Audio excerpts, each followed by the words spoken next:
Bonjour. Alors aujourd'hui dans le Tanya, le Admor Aken continue dans sa lancée avec le Nyan de la Tzedaka.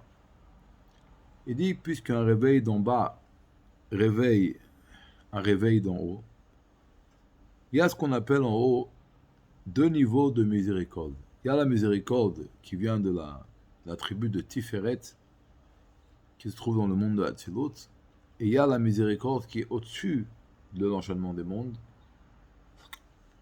Et ça, on a dit que c'est ce qu'on appelle, est-ce qu'on dit le Père miséricordieux ou le Père de la miséricorde? Quand on dit le Père de miséricordieux, alors on parle de la miséricorde qui est limitée dans le Seder Ishtalshelut. Et quand on dit le Père de la miséricorde, on parle de la pitié de Dieu qui est illimitée. Et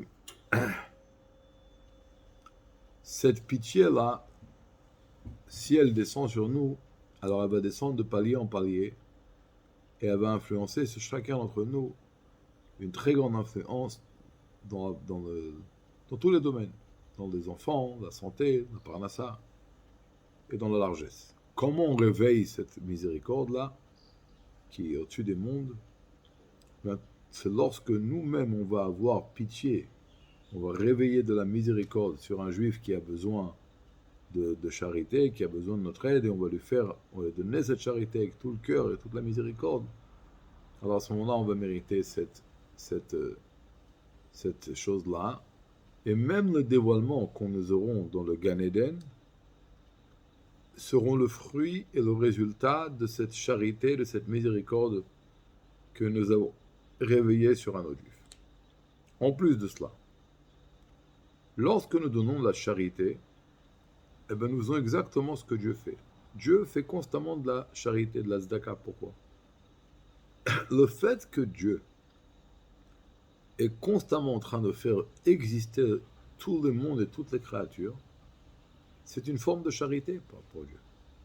Et donc, lorsque nous on fait de la charité, on fait exactement la même mitzvah que Dieu. En plus, grâce à cette tzedaka que nous faisons aujourd'hui, alors ça va également concrétiser qu'au moment de la Géoula, va se dévoiler dans le monde la lumière infinie de Dieu.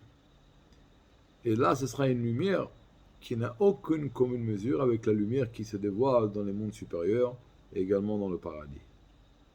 Parce que là-bas, ce qu'il se dévoile, c'est une lumière rétractée, que les créatures qui sont là-bas et les âmes qui sont là-bas, les anges, perçoivent, intériorisent et conçoivent chacun par rapport à ses capacités intellectuelles et son réceptacle spirituel.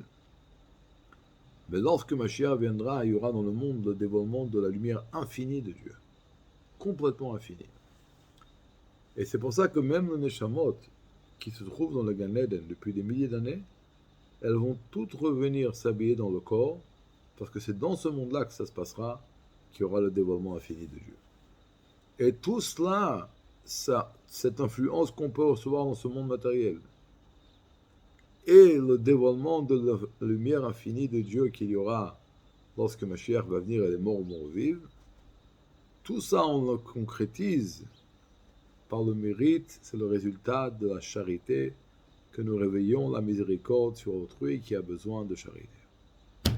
Donc il nous reste une seule chose à faire, de réveiller en nous ce sentiment, de faire de la bonté à autrui. Et comme ça, d'abord, nous mériterons tous ensemble une très bonne année avec une grande influence et une grande abondance dans tout le domaine. Mais plus important encore, de mériter le dévoilement de la lumière infinie d'Akadosh Baruch Hu dans ce monde matériel. Lorsque Mashiach viendra et les morts, il y aura la résurrection des morts. Une bonne journée.